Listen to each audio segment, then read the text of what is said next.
से बता दें, जमीन सर्वे को लेकर कुछ कुछ नया नया अपडेट है, उसके बारे में चर्चा करेंगे। सबसे पहले बहुत सारे लोग ये सोच रहे हैं कि हम किसी जमीन पे बहुत दिनों से रह रहे हैं, लेकिन मेरे पास कोई कागजात नहीं है, आखिरकार उसका क्या होगा। मेरा जो जमीन है किसी के साथ बंटवारा हुआ है, किसी से बदलेन हुआ है, उसका क्या होगा, इस पर बातचीत करेंगे। सबसे पहले शुरू कर देते हैं।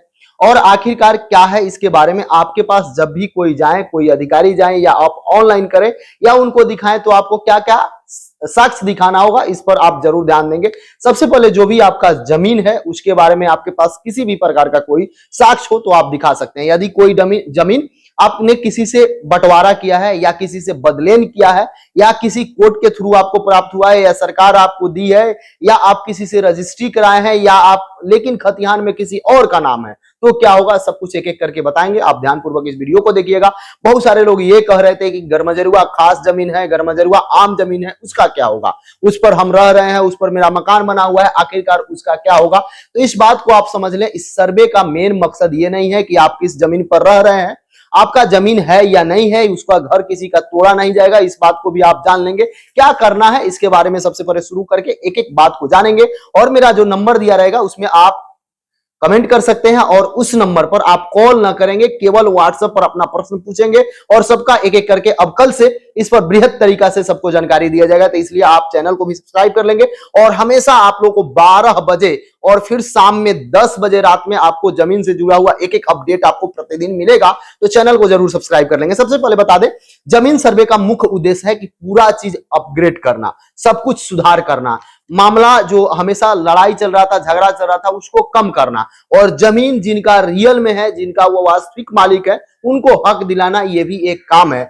और सरकार एक ये जानना चाहती है कि आखिरकार सरकारी जमीन कितना है और सरकारी जमीन जो है उस पर कौन काबिज है, उस पर कौन किनका मकान बना हुआ है, उसको देख रेख कौन कर रहे हैं, उस पर कौन रह रहे हैं, ये भी मालूम करना सरकार का ये काम है। जमीन सर्वे का मेन उद्देश्य यही है कि सरकारी मामला को कम करना, कोर्ट में जो मामला है उसको कम करना। सबसे पहले बता दें, बहुत सारे लोग ये सोच रहे हैं कि आखिरकार कोई दो व्यक्ति में विवाद चल रहा है, उस जमीन का क्या होगा, आखिरकार यदि मामला कोर्ट में लंबित है तो उसका क्या होगा, आखिरकार कोई खेत जोत रहे हैं लेकिन कागजात किसी और का है तो उस पर क्या होगा, सब कुछ करके एक एक करके शुरू कर रहे हैं। तो ध्यान से देखिएगा, जमीन से जुड़े विवाद इसमें कैसे कम होंगे, पहले इस पर चर्चा करते हैं। यदि मान लेते हैं दो व्यक्ति में जमीन का विवाद चल रहा है और एक व्यक्ति को मालूम है कि नहीं ये जमीन मेरा नहीं है, भले हम जोत रहे हैं या इस पर मैं रह रहा हूं लेकिन जमीन किसी अन्य का है, तो आप जब उस समय जब आपका सर्वे होगा और लैंड पर जब आप यानी जमीन पर जब अधिकारी जाएंगे, वहां जांच करने जाएंगे, तो वहां पे आपको साक्ष्य दिखाना होगा।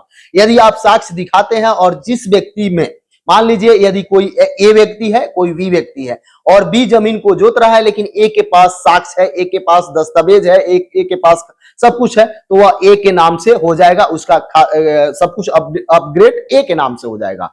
अब वहां पे मान लीजिए इनको आपत्ति है तो 3 बार आप आपत्ति कर सकते हैं। यदि 3 बार आपको लगे कि नहीं ये इसमें मेरे साथ अन्याय हो रहा है, न्याय नहीं मिल रहा है, तो आप आपत्ति कर सकते हैं। अगर लैंड सर्वे से आप संतुष्ट नहीं होते हैं, आपको इसके बावजूद भी लगता है, तो आप कोर्ट में जा सकते हैं, स्वतंत्र है, किसी प्रकार का कोई रोक टोक नहीं है। अब एक एक करके देखिएगा। सबसे पहले बता दें, कागजात आपको दिखाना होगा। यदि आप मालिक हैं तो आप कागजात दिखाइएगा। अब कागजात में मान लीजिए आपके दादा का, परदादा का या किसी का जमीन है, उस पर आप हैं तो आप वंशावली दिखाइएगा, उससे मान्य हो जाएगा कि हाँ ये जमीन आपका है।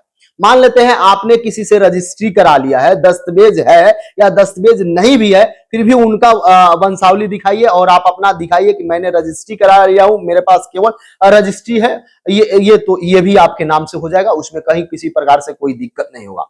बहुत सारे लोग ये समझ रहे हैं कि आखिरकार जो आम गरमजरुआ है और जो खास गरमजरुआ है, यदि आपको सरकार बहुत सारे लोगों को अलाउड करती है, बहुत सारे लोगों को सरकार के द्वारा दिया जाता है, इस बात को आप जानते हैं। यदि वहां से सरकार से कोई छोटा सा भी आपके पास कोई डॉक्यूमेंट्स है तो उसका आप पर चला जाएगा, वह आपका खतिहान हो जाएगा, सब कुछ आप पर अपडेट हो जाएगा। लेकिन यदि आप वह उस जमीन को जोत रहे हैं, आप उस जमीन पर घर बनाए हैं लेकिन आपके पास कोई सबूत नहीं है, तो बस वहां उस जमीन के बारे में यही लिखा जाएगा कि हाँ इस पर फलना व्यक्ति रह रहे हैं या फलना व्यक्ति के कब्जे में है, वो आपके नाम से नहीं किया जाएगा। इस बात को आप समझ लीजिएगा।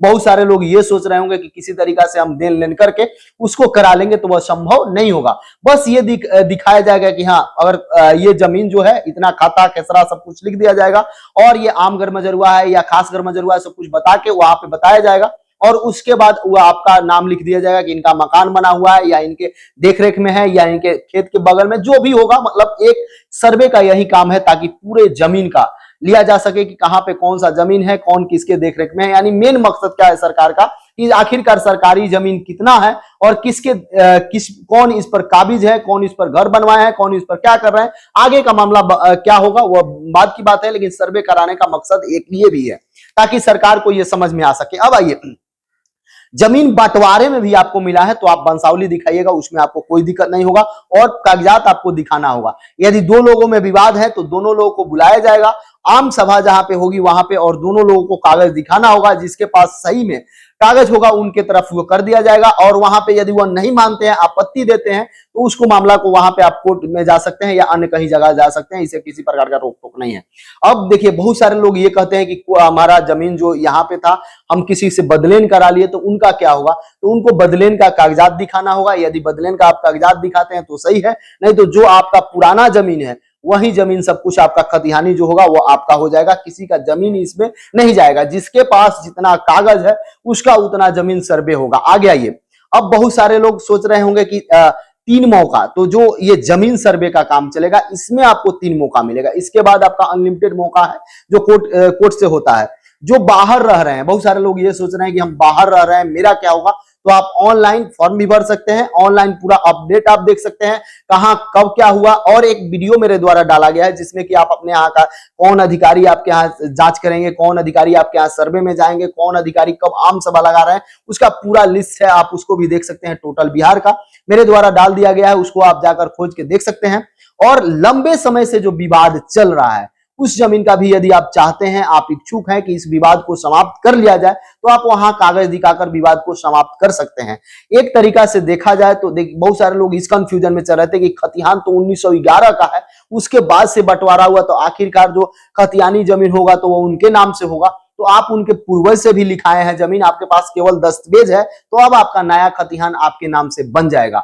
बहुत सारे लोग ये सोच रहे होंगे कि हम 2, 4, 5, 10 भाई हैं, तो आखिरकार सभी को सिग्नेचर करना होगा आवेदन करते समय। तो हाँ, सभी को सिग्नेचर करना होगा। आप चाहते हैं तो आप अपने अपने नाम से खतिहान भी बनवा सकते हैं। और जब भी आपका जमीन, जिस दिन आपको उसमें जो मेरे द्वारा वीडियो डाला गया है कि किस पंचायत में कौन से बंदोबस्त पदाधिकारी है, किस पंचायत में कौन से कानूनगो है, किस पंचायत में कौन से अमीन है, पूरा जो डिटेल डाला गया है उस पर आप देख सकते हैं। उनका नंबर वगैरह सब कुछ है, आप उनसे बातचीत कर सकते हैं। उनको किस दिन आम सभा लगेगा अपने यहाँ, उसको उनसे जानकारी ले सकते हैं। यानी एक एक जानकारी जमीन से जुड़ा हुआ यदि आपको चाहिए तो आप जरूर चैनल को सब्सक्राइब कर लें, और जो नीचे नंबर दिया गया है उस पर आप व्हाट्सएप कर सकते हैं अपना प्रश्न, फिर नेक्स्ट वीडियो में उसकी जानकारी दे दी जाएगी। धन्यवाद।